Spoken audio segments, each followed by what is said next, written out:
ఒక స్టేట్మెంట్ ఒక పార్టీ ఏర్పడేలా చేసింది. అదే కాక్రోచ్ జనతా పార్టీ. అసలు ఈ పార్టీ ఏర్పడడానికి కారణం ఏమిటి?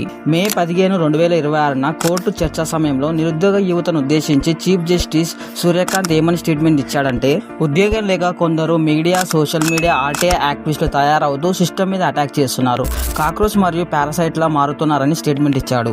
అప్పుడు అభిజిత్ డిప్కే అనే సోషల్ మీడియా స్ట్రాటజిస్ట్ సరదాగా కాక్రోచ్ జనతా పార్టీ అనే పేజ్ని క్రియేట్ చేశాడు.